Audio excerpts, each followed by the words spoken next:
Namaha. Harihi Om.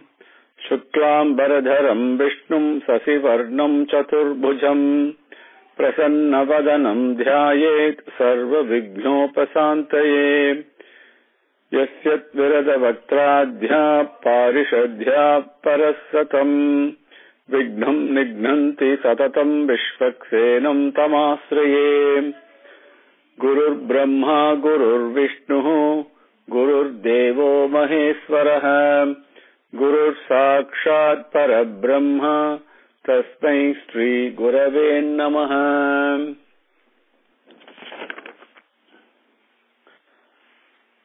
Prapanna Parijataya Sotra Vetraikapanaye Totra Vetraikapanaye Jnana Mudraya Krishnaya Geeta Mrita Duhe Namaha.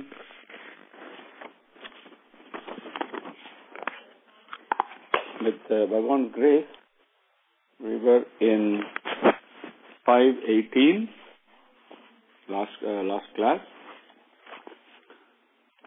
and where Swami says, those who have this knowledge revealed to them, the wisdom, the knowledge of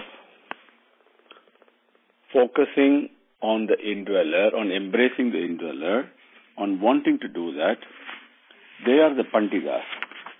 And as you begin to want to embrace the indweller and start looking inwards, very soon you touch and embrace the indweller and attain the wisdom, the jnanam. When you have that jnanam, then you are called a Pandita. What happens to a Pandita?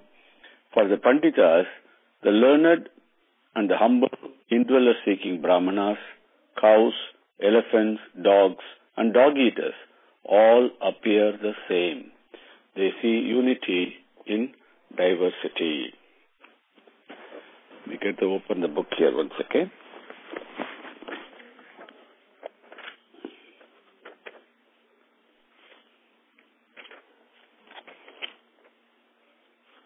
Vidya Vinaya Sampanne Brahmane Gavi Hastini Suni Chaiva Swapakecha Panditaha Samadarshinaha. Panditaha Samadarshinaha. We will move on to Slokam number 19. The overall meaning is, the Brahman, the indweller, is the same and is without the blemish of differences, isn't it? Those who place their mind in this oneness become one with it. Thereby, they fulfill the purpose of their birth in this life itself. Ihaiva terjitaha sargo yesham samye sthitam manaha nirdosham hi samam brahma tasmat brahmani te sthitaha.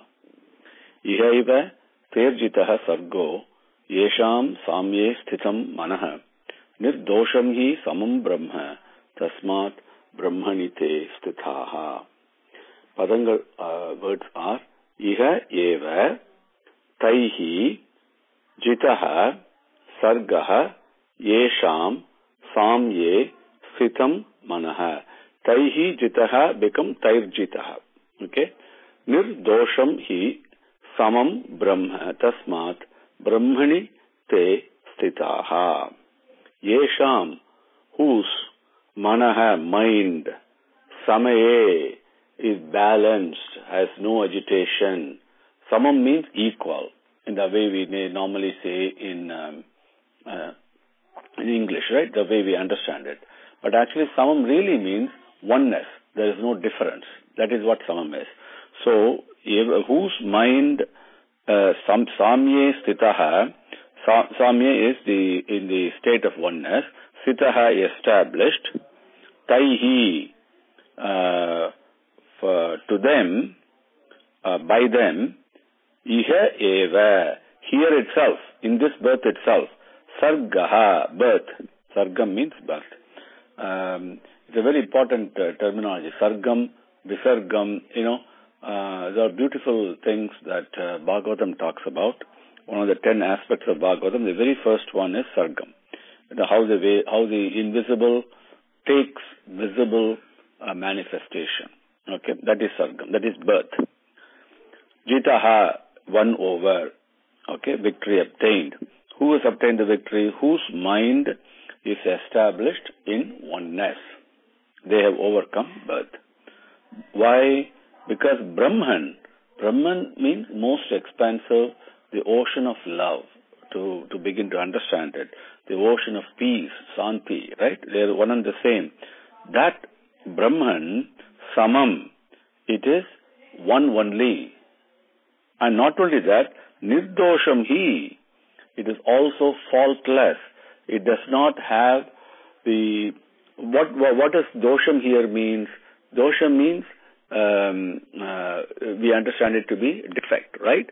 Something that is short of being fulfilled, something that is falling short. What is falling short here in dosham is the feeling of separation, the feeling of being different. So when that feeling is absent, nirdosham, without the feeling of differences, samam is Brahman. He, isn't it? He is asking in a very nice, very loving manner. Bhagavan is teaching Arjuna. He, isn't it? Tasmat, therefore, these brahmanas, these people whose mind is firmly established in oneness. Now what is Bhagavan saying here is, he pointed out the knowledge. Now he is instilling in us, guiding us, nudging us to look for the one essence in everything, not to be fooled by the different varied manifestation, but look for that oneness. And that's what Bhagavan is going to talk about in the next few slokams. So this samam, therefore, these people, Brahmani sthitaha, they become established in Brahman itself. They become one with Brahman itself. When you see oneness everywhere, then you are one with it. So there is no difference. You have become Brahman. Brahman again meaning most expansive. Right now we are all limited. We limit ourselves. But instead it becomes most expansive. Which means, to put it in another way, you become one with the selfless love that is within you. Ihaiva terjitaha sargaha yesham samye sthitam manaha nirdosham hi samam brahma tasmat brahmani te sthitaha. Slokam number 20. Aware of the knowledge of the self and firmly established in it without any delusion, the Brahmajnani feels neither happiness in coming across the pleasant nor sadness in encountering the unpleasant. When I am one with myself, with the oneness, what difference does the happiness or sadness, the things pleasant, unpleasant things, they don't make any difference at all. I'm least bit disturbed by them, right? Na prahashyeti apriyam prapya na udvichet prapya cha apriyam sthitaha buddhihi asammudaha brahmavit brahmani sthitaha prahashyeti apriyam prapya na udvichet prapya cha apriyam sthitaha buddhihi asammudaha brahmavit brahmani sthitaha. Brahmavit, the Brahmajnani, right, who is established in the oneness, who has got that perspective, that awareness, that experience, Brahmani sthitaha is always established in that. Example, you can think of Ramana Maharishi, what is spoken about, or Ramakrishna Paramahamsa, whoever you can think of. So their awareness, even though they got the body and they live and breathe and all that, their awareness and experience is always with that oneness. Sthitaha, they are established. Sthira buddhihi. Oh, I didn't give you the padangal are na prahashyeti apriyam prapya na udvijet prapya cha apriyam. Sthitaha buddhihi asammudaha brahmavit brahmani sthitaha. Brahmavit brahmani sthitaha. Let's take the Brahmavit, this Brahmajnani. Brahmavit means one who knows Brahma, one who has experienced Brahma, right? Bhagavan is continuing from the previous slokam. That Brahmajnani, again Bhagavan repeats, Brahmani, in Brahman itself, Sitaha, established, Sthira Buddhihi, unshakably, firmly, the awareness is firm, it is not shaken up at all. As Ramana Maharshi said, with his awareness, I am here, I will never lose this, I will never leave this. It cannot leave you. You are established there always. Asammudaha. Muda is one who's deluded. Delusion is from where? From desire, right? Bhagavan has taught us. So delusion simply comes from desire. And so asammudaha, one who does not have desires. Therefore, he is not deluded. He is not fooled. Right? And because he is always aware of the love that he is. Asammudaha. These are all result of something else. From once you know Brahman, all these things automatically take place. Asammudaha. Priyam prapya. When you attain something that is very pleasant, that we all want. Right? We all want things that we like. When he attains something that is very pleasant, na praharshyete. He is not, he doesn't really necessarily become happy. Okay? And at the same time, cha and apriyam. When something unpleasant prapya, when that also he obtains, na udvichete. He is not disturbed by it. Okay? So what happens to this Brahmavid? That's what Bhagavan explains in the next few slokams. And then finally, he will, this adhyayam is concluded. When he tells you what this Brahmavid experiences, what he is like, what exactly happens, etc., etc., then how do you become a Brahmavid? How do you go and embrace the indweller? Then that's one of the final slokams in this adhyayam. Then Bhagavan takes you into the next adhyayam, which is the dhyana yoga. Okay? So now he's saying this is how the mind is, right? The mind has to be with the Brahman inside. So now slokam 20, na prahashyet apriyam prapya, na prahashyet priyam prapya, no dvichet prapya cha priyam, sitara buddhirasam mudho, brahmavit brahmani stitaha. Slokam number 21. Attaching to the indweller and thereby detaching from the contacts of the external objects, he enjoys the never decreasing bliss of the indweller. Purnam adaha, purnam nidam, right? It never changes, never decreases, never increases, right? It is complete. He enjoys that. How does he do? Because he is attaching himself to the indweller. Therefore, it automatically, the detachment from the external sense object happens. Bahya sparseshu asaktatma vindati atmani yat sukham sa brahmayoga yuktatma sukham akshayam asnute.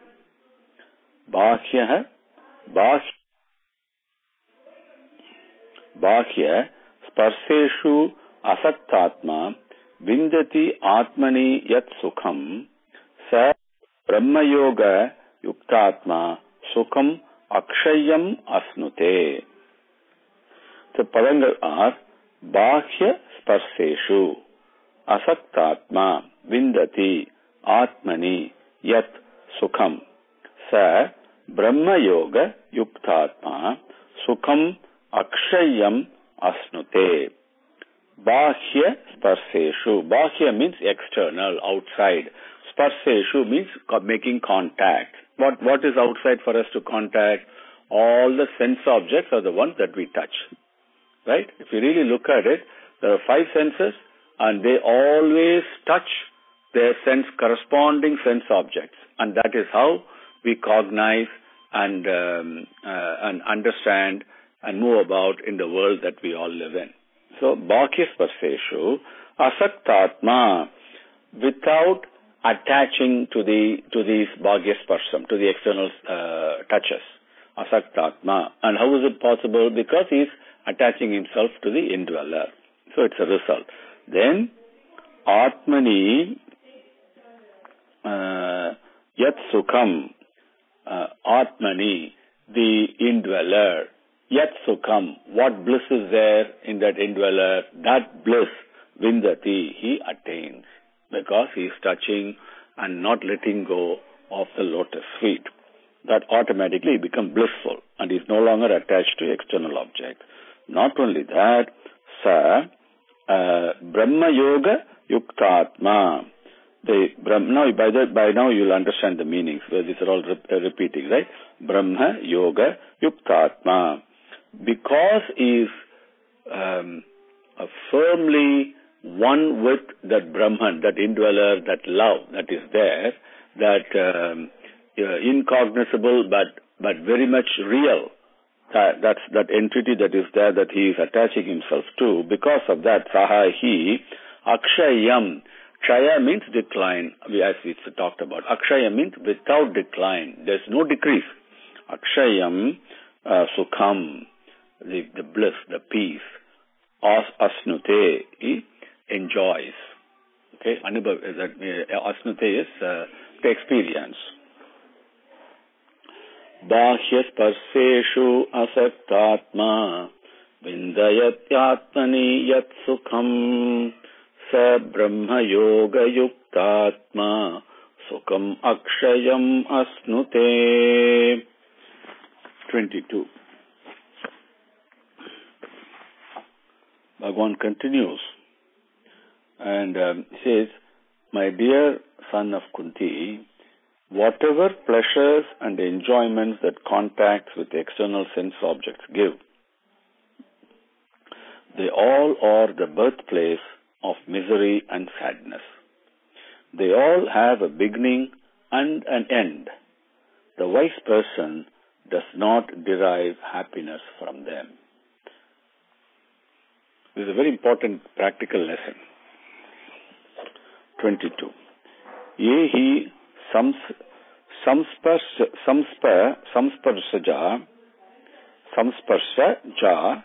bhoga dukkha yonaya evate adyantavantaha kaunteya na teshu ramate buddha yehi samsparsaja yo bhoga dukkha yonaya evate adyantavantaha kaunteya na teshu ramate buddha.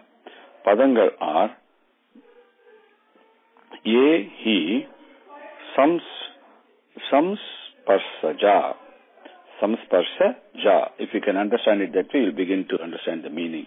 Bhoga dukkha yonaya eva te adi anta vantaha adhyanta vantaha kaunteya na teshu ramate buddha. Kaunteya, ye, which, bhogaha, the enjoyment, the pleasures, which pleasures come from, samsparsa ja, the born from touching these various external sense objects, right? Those pleasures, dukkha yonaya eva. Dukkha yonaya eva. Yona means, we saw that earlier, it is a birthplace of, something that is coming out of, right? So these are actually giving birth only to dukkham, to misery, to sadness. All the pleasures we derive from contacting the sense object, they always result in sadness and misery. Adyantavantaha. Adyantavantaha, he, that he is there. Adyantavantaha. Adi anta vantaha, he. They all have a beginning and an end, isn't it? They're all temporary. They have a beginning and an end. Therefore, Buddha, the wise person who is asammudaha, as we saw earlier, asammudaha is a Buddha. That Buddha, the wise person, teshu, in them, in these bhogaha, in these pleasures, naramate, He is not attaching himself to it. He is not interested in that. Okay? He is not attracted by it. Yehi samsparsaja bhoga dukkayone yevate adyantavantaha kaunteya na teshu ramate buddhaha. Move on to slokam number 23. So Bhagavan is now talking repeatedly about, first is the previous slokams we saw last class, the importance of that knowledge of embracing the indweller. Now what happens when you embrace the indweller? Bhagavan is talking. How does he feel? What happens to him, etc., etc. Then he says how to do it is what he is going to talk about later. Okay? 23. Before discarding his body, he who controls firmly the mental impulse that generates desire and anger gets established with divinity. He indeed is the peaceful one. Bhagavan focuses again on desire and anger. Now, anger is born out of desire. We saw that earlier. So, desire is what is bringing it back to, right? Before discarding the body, he who controls firmly the mental impulse that generates desire and anger, not desire and anger, but the mental impulse that generates the desire and anger, gets established with divinity. He indeed is the peaceful one. The only way to control that mental impulse that generates desire and anger is to embrace the indweller. Therefore, he becomes established with the indweller. That's the meaning of the slokam. 23. Satnoti haiva yes sodhum prag sarira vimokshanat kama krodhodbhavam vegam sa yuktaha sa sukhi naraha. Satnoti haiva yes sodhum prag sarira vimokshanat kama krodhodbhavam vegam sa yuktaha sa sukhi naraha. Padangal words are Satnoti.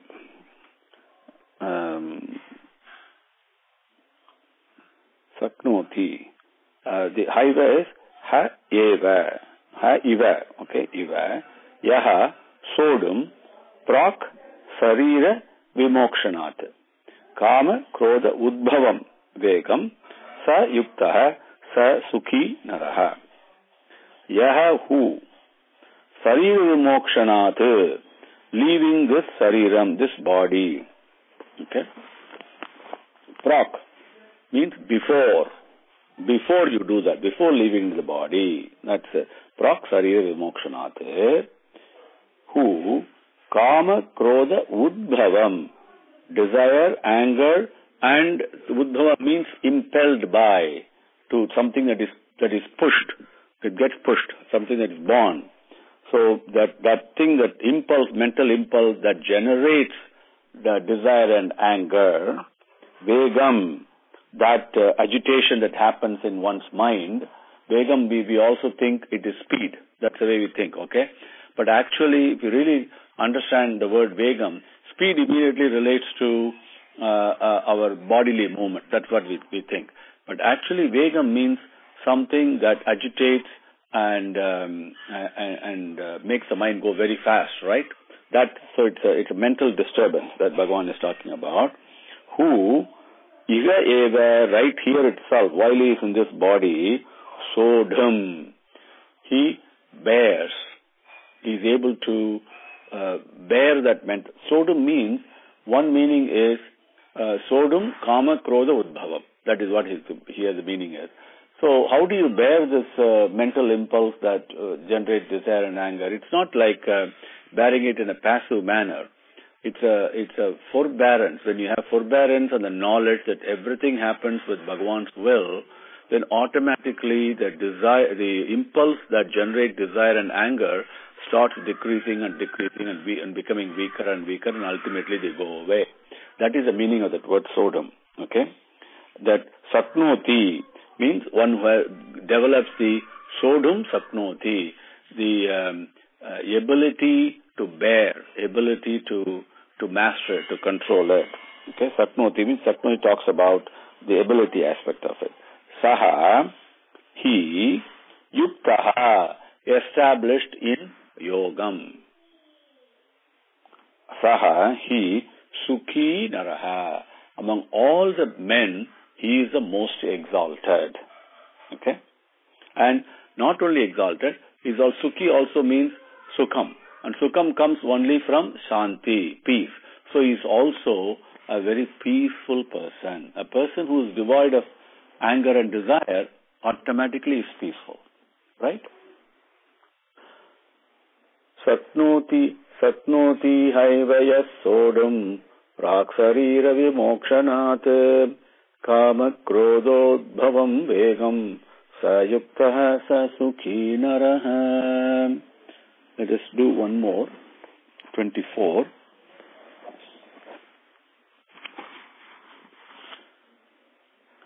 Overall meaning is, now he who has embraced this peace that Bhagavan talks about and the ecstatic bliss of the indweller, both one and the same, shines in its effulgence. He is the yogi indeed. Even while living in the body, he is able to remove the false notion of being separate from the indweller and becomes one with it. That means ajnanam goes away. When ajnanam goes away, you get the jnanam. Yontaha sukho antararama tathantat jyotihi evayaha sa yogi brahma nirvanam brahma bhuto adhigacchati. Yontas sukhontararama stanta jyotireva yaha sa yogi brahma nirvanam brahma bhuto adhigacchati. Ya antas sukha antararama tatha antarjyotihi eva yaha sa yogi brahma nirvanam brahma bhutah adhigacchati. Yaha who antas sukha, anta internal, sukham the bliss, the bliss of the indweller. Okay, so because you are embracing him, you are one with that bliss. Antas sukha antara ramaha. Not only that, you got that bliss. And because of that, you are so joyful. You are also blissful, right? That because of that internal bliss, you are antara ramaha. That bliss that you are enjoying and experiencing, tatha, same way, yaha hu, antarjyotihi, the effulgence of the indweller actually shines through you. The internal light there, you become more and more effulgent as you touch the indweller more and more. Saha, he, yogi. Saha, yogi. He is the yogi. Here is the final meaning of the word yogam, right? And we talk about yoga, and we spoke about that different ways. The desire to want to unite with Bhagavan is also yogam. To begin the process is also yogam. The process of doing it is also yogam. The final culmination of becoming one with the indweller, that is also yogi. That is what Bhagavan is talking about. Saha yogi. He is a yogi. Okay? And what is he? He is Brahma Bhutaha. Even while he is living in this body, okay, in this world, like Ramana Maharishi was, right? Brahma Bhutaha, Brahma Nirvanam. Brahma Nirvanam. Nirvanam, you've heard this Nirvana, so many things we read in English. Brahma Nirvanam. He attains one with Brahman. Adhigacchati, he attains very quickly, immediately, promptly. It all starts because there is no desire, there is no anger, and he begins to embrace the indweller. That's all the processes. Bhagavan is explaining the status and awareness in various slokams, so full of love and kindness and compassion. He's teaching us like we are all in kindergarten, right? So he's teaching us this truth in a very, very simple manner. And with that, we will conclude today with Bhagavan's grace. Our time is up. Om Shri Gurubhyo Namaha Harihi Om Samastalokaha Sukhino Bhavantu Samastalokaha Sukhino Bhavantu Samastalokaha Sukhino Bhavantu Om Shanti Shanti Shanti Harihi Om.